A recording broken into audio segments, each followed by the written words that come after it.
नमस्कार, मी ऐश्वर्या प्लॅन मराठीमध्ये तुम्हा सगळ्यांचं मनापासून स्वागत करते। आज माझ्या सोबत आहे गाब या आगामी सिनेमाची टीम आणि तुम्हा दोघांचंही स्वागत आहे। कैलाश आणि सायली, तुमच्या दोघांचंही स्वागत आहे। छान दिसताय, तुम्ही कसे आहात? मस्त आहोत आम्ही, कूल आहोत। कैलाश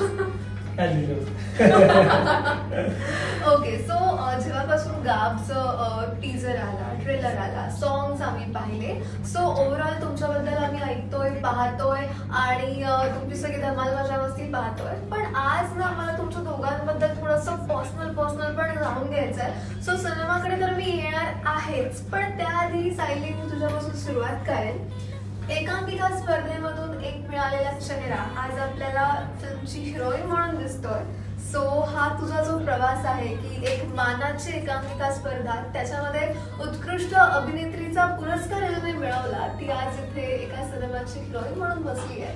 सो सायली, हा जो प्रवास आहे तो मला स्टार्टिंगला ऐकायचा आहे। माझा जो प्रवास आहे तो अगदी एकांकिकांपासून आहे। एकांकिका, त्यानंतर प्रायव्हेट नाटक, व्यावसायिक नाटक आणि आता सिनेमा। हा जो माझा पहिला सिनेमा आहे।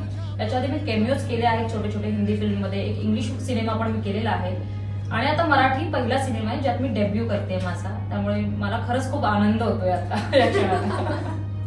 आता मी कैलाश तुझ्याकडे येईल। तुझ्या भूमिका मी पाहिलेल्या आहेत, तुझं काम मी पाहिलंय आणि आता ह्या सिनेमाची पण तुझी झलक मी पाहिली। सो तुझं काम मला माहिती आणि छान येते, पण या सिनेमामध्ये तू एक लव्ह स्टोरी घेऊन आलायस।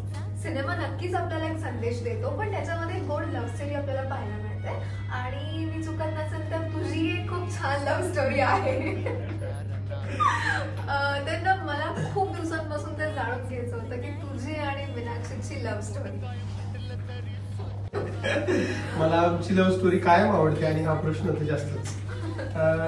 मीनाक्षी सगळ्यांना तशी माहिती, कारण ती पण अभिनेत्री आहे, ती पण काम करते आणि सगळे तिच्यावर प्रेम करतात माझ्यासारखंच, इव्हन माझ्यापेक्षाही जास्त वेगळ्या पद्धतीने।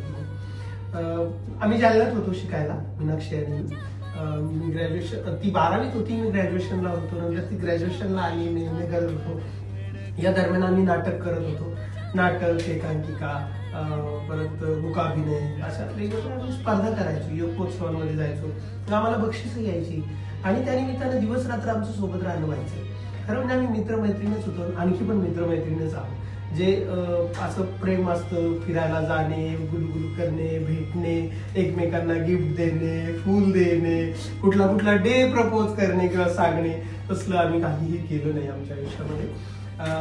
आम्ही फक्त कामानिमित्त खूप जायचो, भेटायचो आणि मग त्या दरम्यान आम्हाला कळलं की अरे आपण एकमेकांसाठी खूप पूरक आहोत, आपल्या कामासाठी खूप पूरक आहोत आणि आपण जर आयुष्यभर सोबत राहिलो तर दोघांची प्रगती आहे हे आम्हाला कळलं। आणि आमच्यापेक्षा छान आमच्या घरच्यांनीच निर्णय घेतला की तुम्ही दोघं लग्न करून घ्या आता आणि आम्हाला जबाबदारीतून मुक्त करा।